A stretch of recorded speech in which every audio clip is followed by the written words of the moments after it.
Boa noite, meus queridos.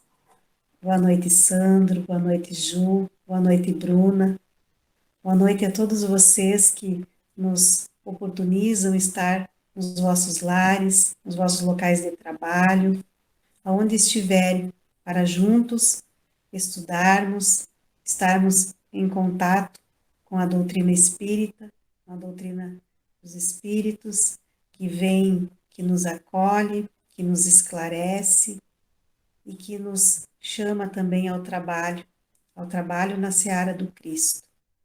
E para a nossa roda de conversa, para a nossa prosa de hoje, então nós contamos com o Sandro e com a Ju Zangirolami, para que deixe seu boa noite inicial. Ju, pode deixar o teu boa noite. Oi, pessoas queridas, que bom estar aqui com vocês. Mais uma noite de quinta-feira. Desejo que todos estejamos muito bem conectados em pensamentos, em vibrações, para que possamos tirar bom proveito do estudo de hoje. Obrigado, Ju. Sandro, Boa noite, turma querida.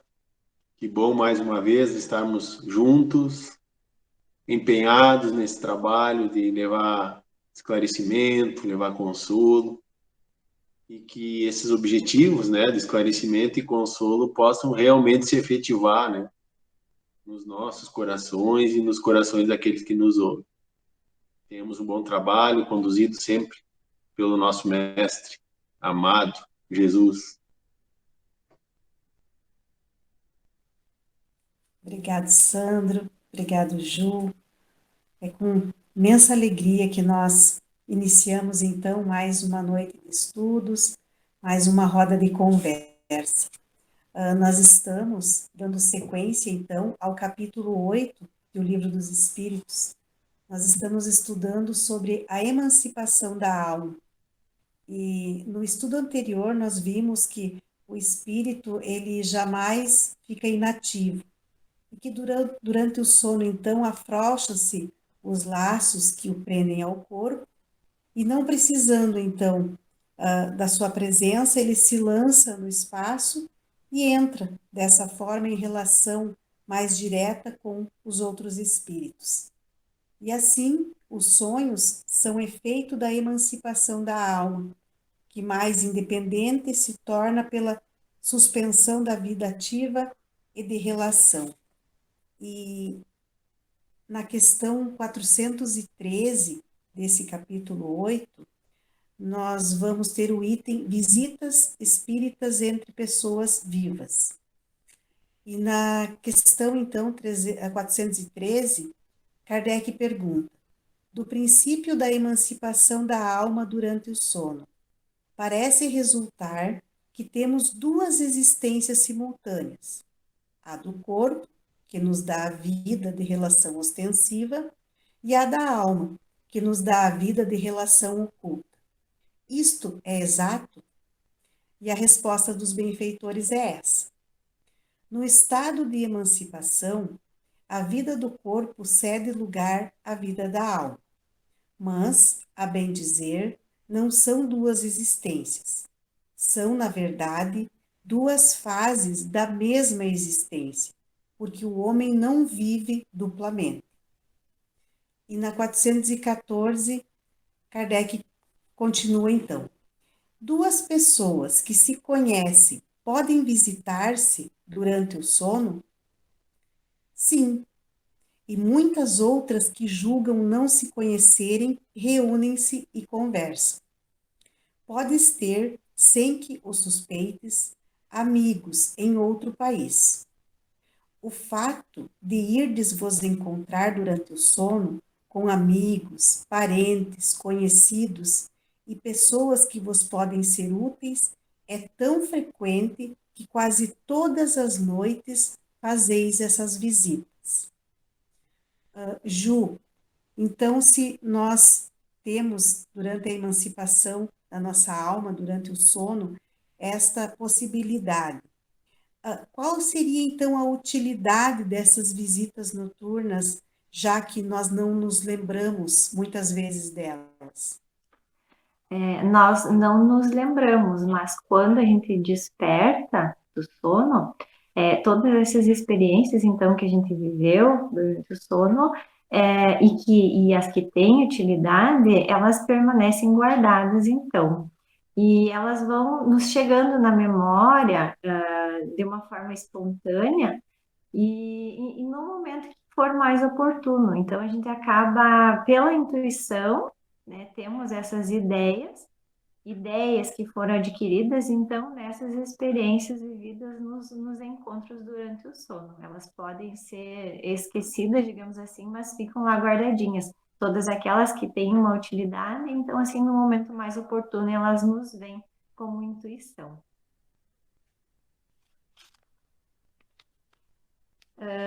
Eu vou falar já, Ju, na sequência, sobre a questão a 416,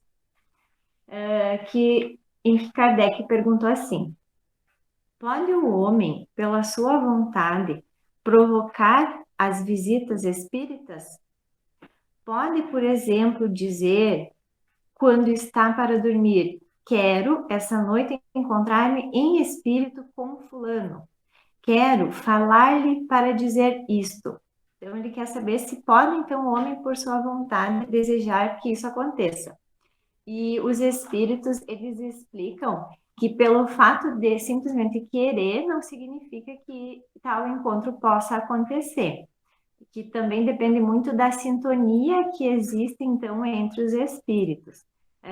Nós já vimos que o espírito encarnado, ele tem uma postura de pensamentos, de atitudes, conforme é influenciado, então, por esse meio material em que a gente vive.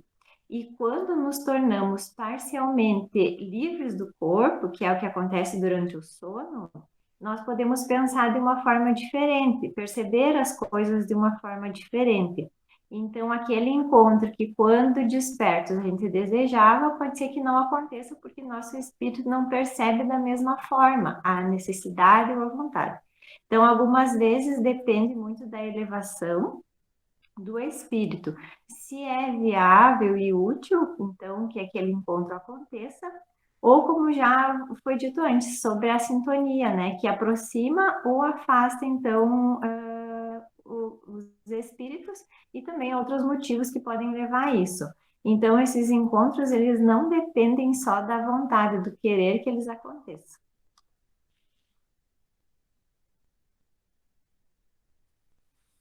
Obrigado, Ju.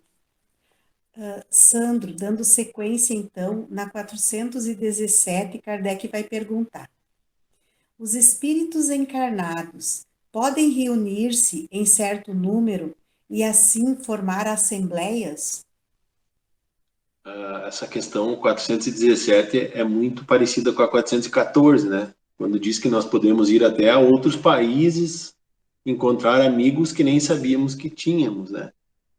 Então, o que essa pergunta nos provoca, né? Se nós podemos, encarnados, nos reunir em assembleia durante o sono, né? Porque nós estamos falando aqui da emancipação da alma, né? Durante o sono. E a resposta dos espíritos nos diz que, sem dúvida, que podemos. Assim como disse lá na 414, que nós podemos ir para lugares distantes, inclusive, né? E essas assembleias, essas reuniões, se dão normalmente pelas afinidades, né? Ou pelos interesses, né? Que se dão através dos laços de amizades, né? Sejam amizades ou interesses atuais ou antigos. O que quer dizer esses interesses antigos? Interesses ou amizades formalizadas em encarnações anteriores. Porque quando o espírito se emancipa do corpo, ele é muito mais abrangente, até nos seus desejos, segundo a questão da Ju ali, ó. Às vezes nós, com os sentidos do corpo, desejamos algo e os desejos do espírito são outros. Muitas vezes e normalmente mais elevados que os nossos desejos do corpo.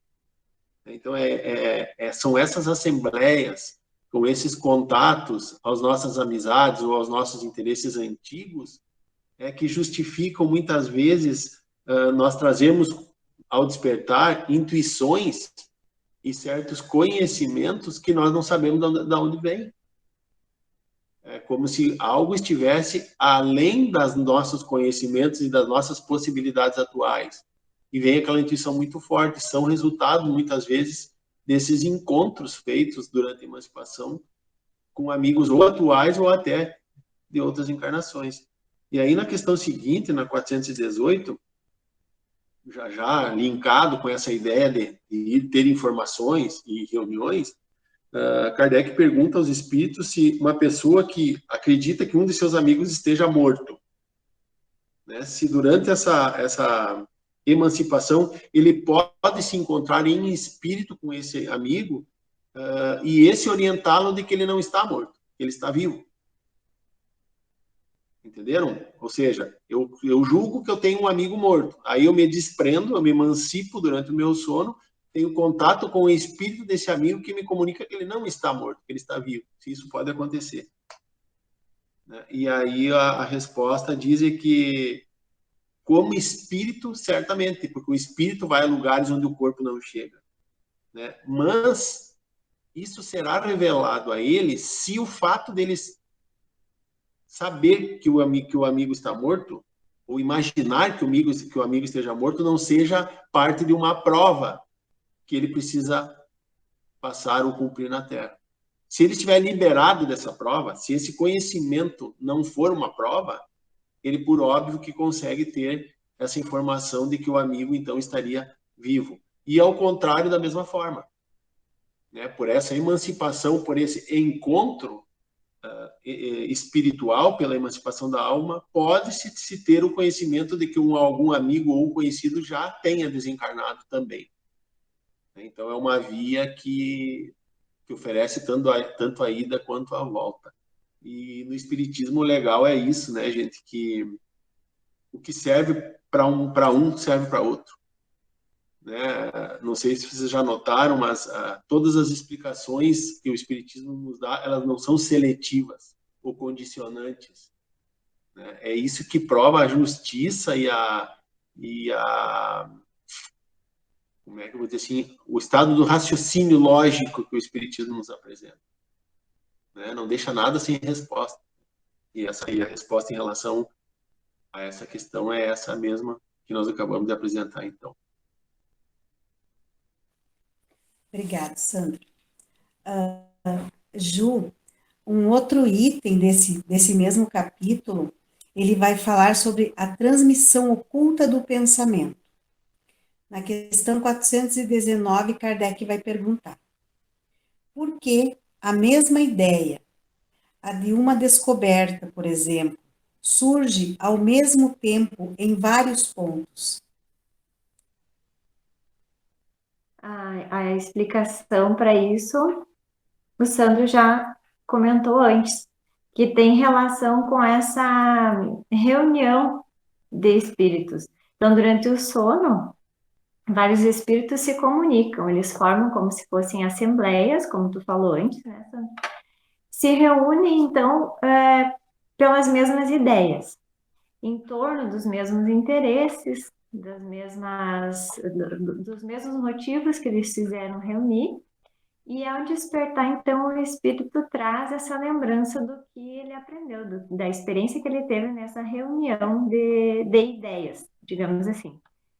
E como essa reunião se dá com muitos espíritos de vários lugares, de diferentes lugares, independente da distância, é possível, então, que isso aconteça, que em uma mesma descoberta se dê em muitos pontos. Kardec complementa nessa questão, no final, fazendo um comentário assim. O nosso espírito, o nosso próprio espírito, diz ele, revela, muitas vezes, a outros espíritos, malgrado nosso, o que constituía objeto de nossas preocupações no estado de vigília. Então, muitas vezes, aquilo que no estado de vigília nós guardamos, nesse momento de reunião, então, às vezes, a gente acaba revelando, se comunicando.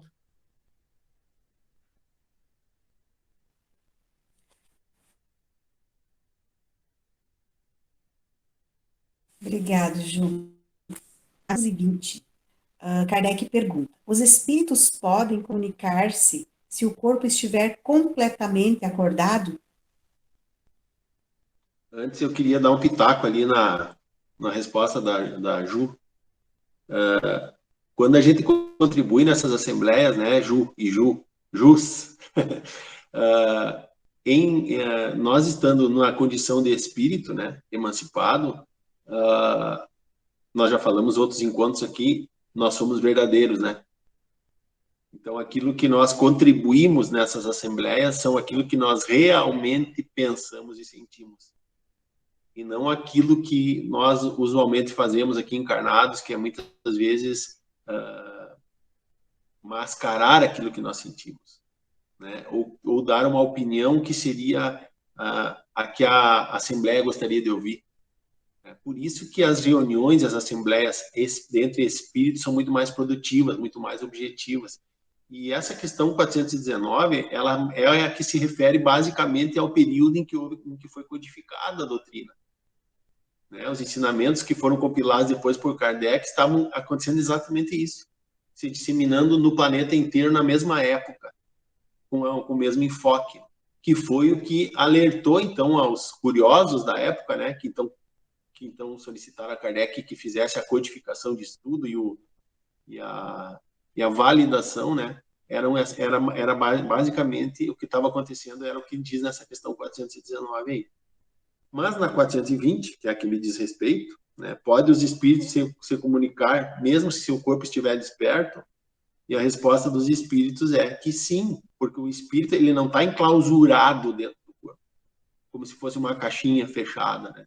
Ele faz parte, está delimitado, mas ele tem a sua liberdade, né? Por isso que então que ele pode se comunicar com outros espíritos mesmo no estado de vigília, por mais que seja uma ação muito difícil, né, de se realizar, mas ela é possível sim. E aí na sequência, e aí quem estiver nos ouvindo provavelmente vai identificar em algum tempo, em algum período da sua vida, o que aconteceu. O que pergunta essa questão aqui, que é a seguinte: por que duas pessoas perfeitamente despertas têm instantaneamente a mesma ideia? Aí, quando eu digo que provavelmente alguns de nós já passaram por essa experiência, que foi relatado no estudo do domingo, é quando duas pessoas estão, por exemplo, caladas, e uma faz um comentário de algum assunto que já deveria ter sido colocado na pauta. Sabe? Vem com uma informação que aparentemente está perdida no ambiente e a outra pessoa responde como se soubesse qual era o assunto. Deve ser muito comum. Comigo já aconteceu isso, deve ter acontecido com várias pessoas. Né? Alguém fazer uma declaração ou iniciar um diálogo de um assunto que não tinha sido comentado, mas a outra pessoa captou qual era o assunto. Né? Então, a resposta dos espíritos é que esses são os espíritos simpáticos e que esse tipo de comunicação é a comunicação do espírito e não a comunicação do corpo. Quando isso está acontecendo, são os espíritos que estão se comunicando. Sem a presença da voz ou da visão ou da audição. É a sintonia que se chama, né? Então, essas seriam comunicações de pensamentos e não de palavras. Elas se manifestam pelas palavras, porque vai se realizar um diálogo, mas essa sintonia se fez pelo pensamento. Então, elas podem dividir a mesma ideia. Essa é uma prova de que nós nos comunicamos por aquilo que pensamos também. E conforme o nosso nível de sintonia, a gente pode ter essa comunicação sem os atributos dos sentidos do corpo. Né? Obrigado, Sandro, pela tua colocação. Dando sequência, então, um outro item desse capítulo é a letargia, catalepsia e mortes aparentes.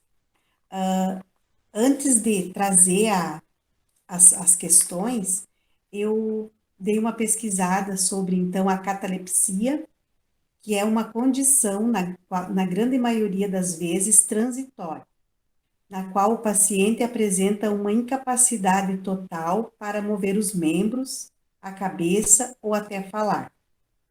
Em alguns casos, os eventos de catalepsia podem ser confundidos com a morte, pois a respiração também é afetada. Já a letargia é a incapacidade de reagir ou de expressar emoções, estado de profunda e prolongada inconsciência. Então a gente percebe que a letargia e a catalepsia, elas derivam do mesmo princípio, que é a perda temporária da sensibilidade e do movimento. E elas diferem uma da outra pelo fato de que a letargia é a suspensão das forças vitais, se, que a letargia, que na letargia a suspensão das forças vitais é geral e dá ao corpo a aparência então da morte, enquanto que na catalepsia fica localizado, podendo atingir uma parte ou outra ou partes mais extensas do corpo. E daí na questão 422, Kardec vai perguntar: geralmente, os letárgicos e os catalépticos veem e ouvem o que se passa em volta deles, mas não podem manifestar. É pelos olhos e ouvidos do corpo que eles têm essa percepção? E os benfeitores vão dizer que não, que é pelo espírito. O espírito tem consciência de si, mas não pode comunicar-se. Na 422A, que é a sequência dessa, Kardec pergunta: por que não podem comunicar-se? E os benfeitores dizem que o estado do corpo a isso se opõe. Esse estado particular dos órgãos vos dá a prova de que no homem existe alguma coisa além do corpo, porquanto, embora o corpo já não funcione, o espírito continua ativo. Ju, na sequência, na 423, Kardec vai perguntar: na letargia, o espírito pode separar-se inteiramente do corpo, de modo a dar a este todas as aparências da morte e voltar a ele em seguida? Ju, como a gente viu antes, o espírito só se separa do corpo com a morte. Então, quando acontece aquela desagregação dos órgãos e os laços que o mantinham preso ao corpo se desfazem. Então, eles se rompem por completo. E na letargia, como você explicou antes, o corpo ele não está morto. É como se a força vital dele ficasse oculta momentaneamente, mas a execução de algumas funções do corpo, elas permanecem, elas continuam. Na sequência ali, a questão 424, Kardec pergunta o seguinte: se por meio de cuidados dispensados a tempo, podem reatar-se laços prestes a se desfazerem e restituir-se a vida a um ser que definitivamente morreria se não fosse socorrido? E os espíritos respondem que sim, e que o magnetismo, em alguns casos, pode fazer circular a força vital, então restituindo o que faltava para que aqueles órgãos se mantenham em funcionamento. Perfeito. Um exemplo que a gente tem é de Jesus, o que ele fazia com os cegos, com os leprosos, e alguns até que na época já eram tidos como mortos, né? Mas que não estavam mortos, a gente já entendeu aqui que não estavam. Então ele usava essa força poderosa da mente dele, carregada de magnetismo, e ele restabelecia então todas essas funções dos órgãos então que já estavam em decadência. Então era isso que acontecia, esse magnetismo poderoso, né? E eu ia trazer aqui no comentário dessa questão que Kardec trouxe bem certinho a diferença, então, entre letargia e a catalepsia, mas que você trouxe já na questão anterior, então, ficou bem explicadinho, né?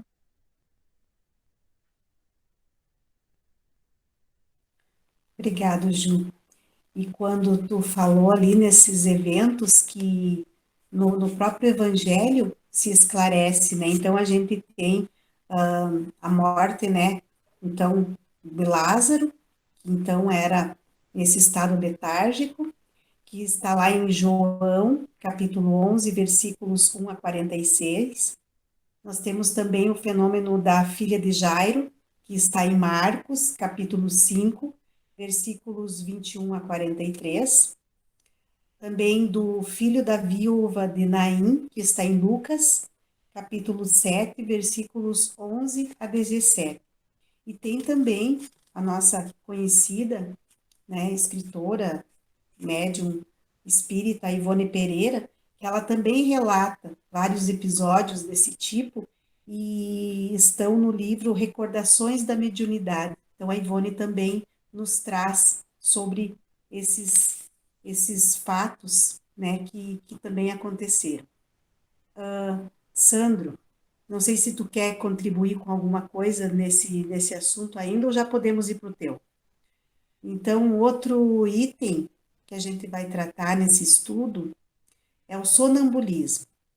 E na questão 425, Sandro, Kardec vai perguntar: o sonambulismo natural tem alguma relação com os sonhos? E como explicá-lo? Antes de falar da questão, eu vou deixar claro que o Livro dos Espíritos traz um assunto muito mais abrangente do que nós vamos falar, né? Nós optamos em não adentrar muito no sonambulismo e no êxtase, até porque hoje já são eventos muito pouco normais, né, acontecer. Isso foi uma característica que nós identificamos até no domingo ali no estudo, né, que não, assim como muitas manifestações mediúnicas hoje também já não são mais tão evidentes, né, porque parece que até a comunicação vai se aprimorando dentro das necessidades, né. Mas vamos lá, o sonambulismo, né, natural, ele tem relação com os sonhos e como explicá-lo. O sonambulismo é uma forma de independência da alma mais completa do que no sonho.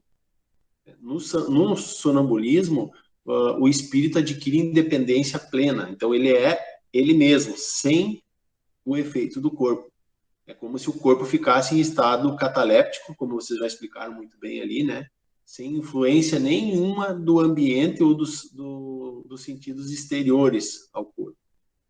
Então, quando o corpo se movimenta ou o corpo é usado durante o sonambulismo, é por um efeito de ferramenta que o espírito se faz necessário usar para poder cumprir alguma ação que ele desejasse, né? E aí, aqui na resposta, os espíritos nos dizem que é como o espírito que usa a mão do médium para se comunicar, por exemplo, né? Ou os objetos, as mesas girantes, como objetos da mediunidade para se comunicar. Então, o corpo fica apenas um instrumento do espírito para alguma coisa que seja necessária diante daquela descoberta ou daquele trabalho que o espírito está fazendo enquanto sonambúlico, né? E o sonho, por exemplo, fazendo uma analogia, ele tem relações com os ambientes externos. Nós já vimos aqui em encontros anteriores que o sonho pode representar vivências atuais, vivências de vida passada, alguma premonição de futuro, mas que ele também pode estar recheado de processos anímicos, né, das preocupações do nosso dia a dia. Isso é a maior prova de por que o sonho é confuso, porque ele mistura todas essas coisas e mesmo misturando, ele nos vem na lembrança no dia seguinte. Já o sonambulismo não. O nível de emancipação do espírito é tão grande, né, que quando no despertar ele não lembra de nada. Então essas são as diferenças, né, que tem entre o sonambulismo e o sonho. Então o sonambulismo é um sonho muito mais desprendido, né, muito mais emancipado, né? Então o espírito goza de muito mais liberdade no sonambulismo do que no sonho.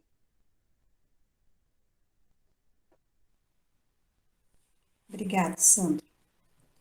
Então, bem como o Sandro já nos trouxe, então a gente não vai dar uma ênfase nesses dois assuntos, mas para aquele que se sentir despertado a buscar, então o Livro dos Espíritos é muito feliz em trazer os esclarecimentos nessas questões. Um outro item que a gente vai abordar nesse estudo é a segunda vista. Na questão 447, Kardec vai perguntar: O fenômeno designado pelo nome de segunda vista tem alguma relação com o sonho e o sonambulismo? E os benfeitores vão responder que tudo isso é uma coisa só.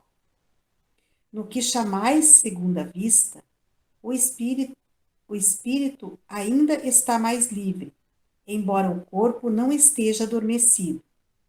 A segunda vista é a vista da alma. Ju, e essa segunda vista, ela é permanente? Ju, a segunda vista ou dupla vista, ela não é permanente, somente a faculdade é que é, por ser um dom inerente à alma.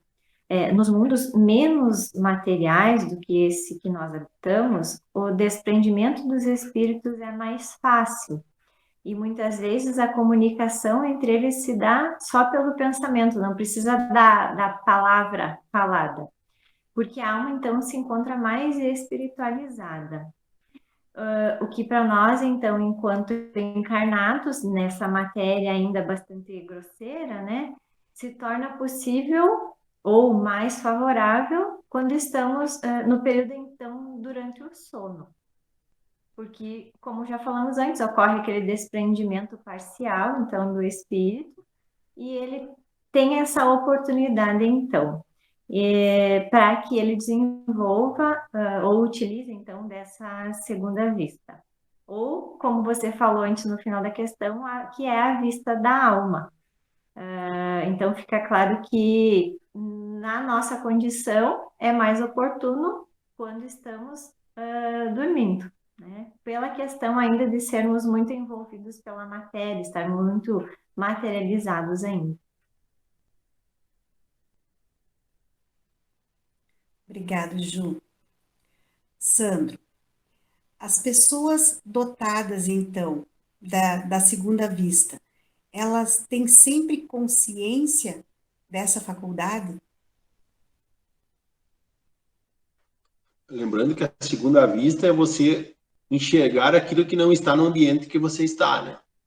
Eu estou aqui agora conversando com vocês duas, mas eu vejo algo mais do que isso, né? Porque então o que eu estou vendo, vocês duas, são os meus olhos que estão vendo, e aquilo que eu vejo a mais são a visão da minha alma. Isso que seria a segunda vista, né? Enxergar a mais. Não é a mesma coisa, mas é basicamente quando o Chico Xavier falava da mediunidade dele, né? Que ele chegava às vezes nos locais e para saber quem eram os encarnados e quem eram os desencarnados, ele fechava os olhos. Não é a mesma coisa, tá, pessoal? Isso aqui que eu estou falando é da mediunidade, mas lembra, para exemplificar, é mais ou menos isso, que ele fechava os olhos, aqueles que ele continuava vendo eram os espíritos, né? E aí entra uma pergunta que é muito pertinente com esse exemplo. As pessoas dotadas da segunda vista têm sempre consciência? Nem sempre. A prova é essa, que Chico Xavier tinha que fechar os olhos para identificar quem eram os encarnados e quem eram os desencarnados. Certo? Então, nem sempre, porque para quem tem essa peculiaridade ou essa faculdade, é um processo muito natural viver com isso, né? Então, e muitos creem que se cada um observasse melhor, estudasse melhor, cada um deveria também ter essa faculdade. Ela pode ser desenvolvida, né? E aí, na questão 454, eles perguntam: poder-se-ia atribuir a uma espécie de segunda vista a perspicácia de certas pessoas que, sem nada terem de extraordinário, julgam as coisas com mais precisão do que outras? Sim, pode ser atribuído. Por quê? Porque a segunda vista é uma característica de visão da alma, do espírito. E sempre a alma e o espírito têm mais liberdade de ir aonde quiser, de investigar o que quiser, porque não tem os grilhões do corpo, né, que estão ali prendendo para que essa alma vá a grandes encontros, né, a grandes conhecimentos que nós fazemos durante o sono, nós fazemos no sonambulismo mais raramente, e alguns na segunda vista, né? E aí na sequência, no item A da questão 454, Kardec pergunta se essas faculdades, em certos casos, da segunda vista, né, se pode dar a presciência das coisas. E a resposta é que sim. Dá presciência e normalmente dá em forma de pressentimento. E pode acontecer de várias formas esses pressentimentos. Só uma sensação, quase uma certeza. Isso depende muito dos graus que a pessoa tem dessa segunda vista, né? Ela também varia, assim como a mediunidade, a segunda vista varia também. Então, tem pessoas que têm ela mais desenvolvida e menos desenvolvida. E, em função desse desenvolvimento, vem a sensação que essa segunda vista e o esclarecimento que essa segunda vista pode trazer a essa pessoa. Obrigado, Sandro. Obrigado, Ju. E esse capítulo ele é muito rico em nos esclarecer acerca desses fatos, né? Tem um resumo teórico de todos esses itens que nós trouxemos, então fica o convite, aquele que quiser aprofundar mais, pode estar buscando no capítulo 8 do Livro dos Espíritos, tudo sobre esse assunto. E mais uma vez, nos sentimos gratos pela oportunidade do trabalho, pela oportunidade de estarmos aqui e lembrando, né, deixando um convite, que nós estamos esse mês de setembro ainda nessa forma de trazermos, né, o estudo, a roda de conversa, mas que a partir do mês de outubro nós estamos então retornando aos nossos trabalhos na Casa Espírita, alguns trabalhos, todos dentro de né, seguindo todos os protocolos, né, da saúde, da área da saúde, seguindo todas as recomendações. Então, fica o convite, que a partir do dia 7, então, de outubro, nós já estaremos com a nossa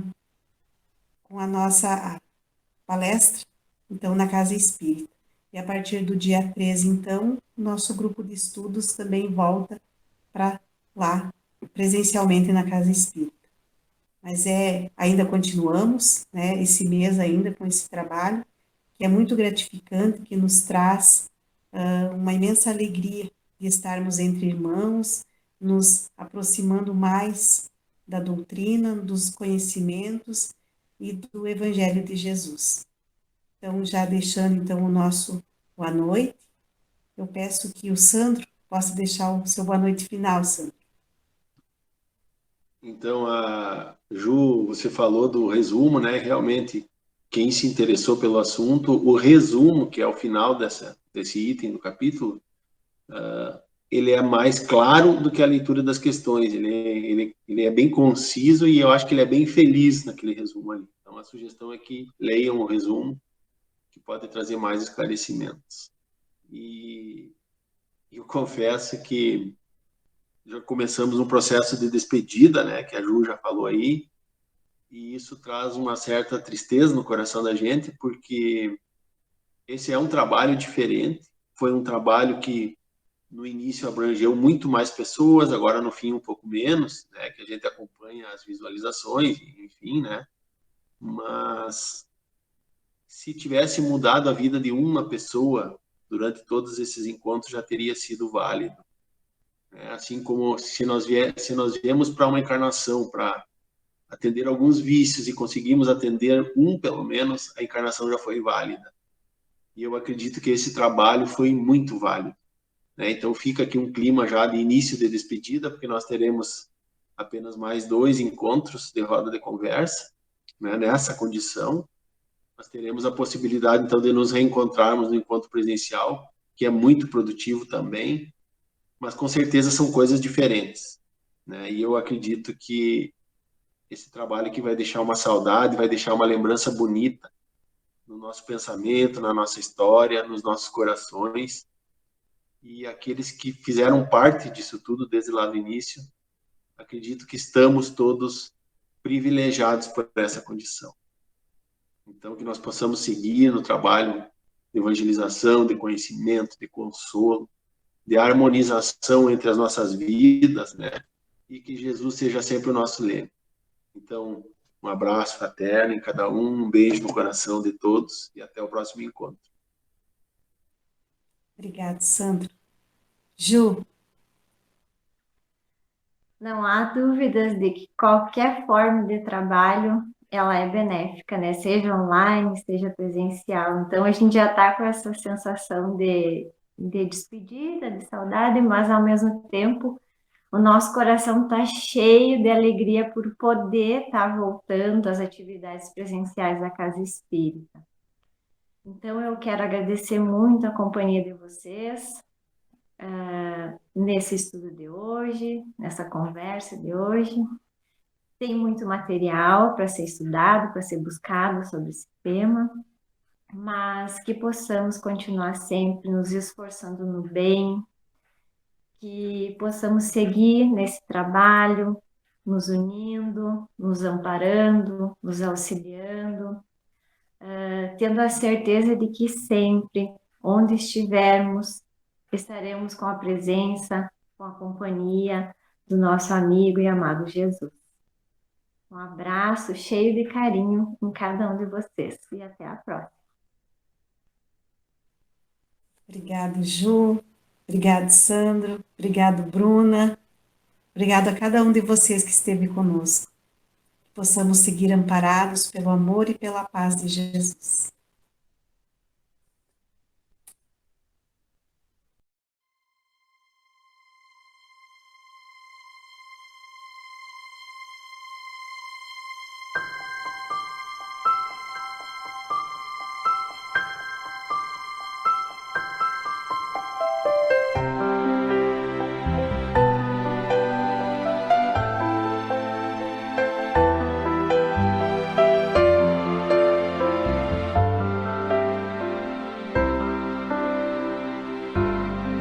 Um sorriso, um carinho, uma oração.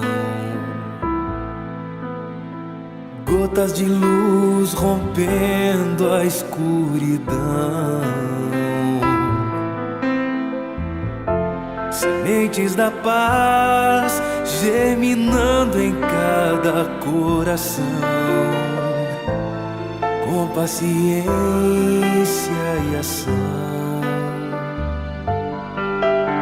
Esforço a mais um gesto de paz, numa corrente de amor que não se desfaz. Vamos construindo, construindo a paz.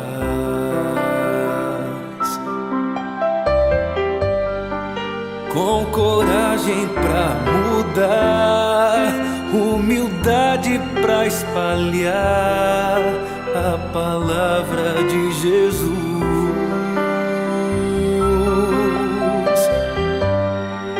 Inundando o coração, transbordando a emoção de estar mais perto de Deus.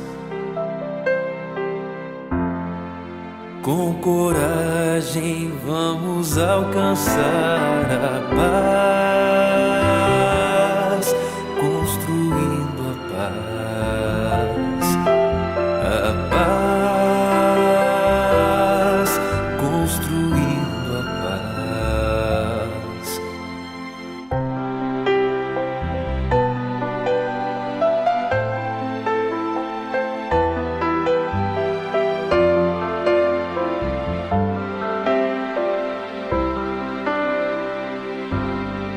Um sorriso, um carinho, uma oração. Gotas de luz rompendo a escuridão.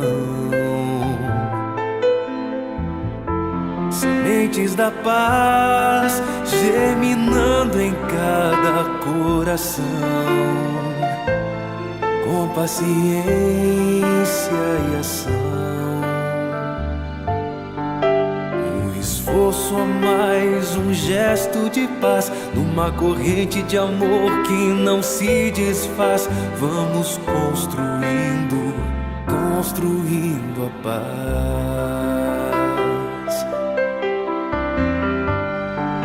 Com coragem pra mudar, humildade pra espalhar a palavra de Jesus.